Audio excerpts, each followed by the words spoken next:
Ba't malungkot ang beshi ko? Kasi malungkot ka na! Pangit ka pa! Hi guys! Maganda ka ba? Or gwapo ka ba? Ano ang basihan mo sa kagandahan? Dapat ba maputi, mahaba buhok, matangkad, or sexy? Karamihan sa mga kababaihan ay bumibili pa ng mga produktong pampaganda, pampabata at pampasexy upang sa gayon mas kaaya-aya at katanggap-tanggap sila sa ibang taong makakakita sa kanila. Isang halimbawa ang bulaklak na ito. Wala siyang bangon taglay gaya ng ibang bulaklak, pero ito ay maganda at makulay na nagbibigay ng saya at ganda sa kanilang bakuran. Ang kagandahan ay hindi nakikita sa itsura base sa nakikita ng mga iba.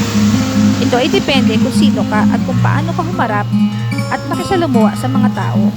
Walang taong perpekto, walang taong pangit. Ito ay dapat mong paniwalaan sa sarili mo dahil tayo ay ginawa ng Diyos. Maraming salamat po.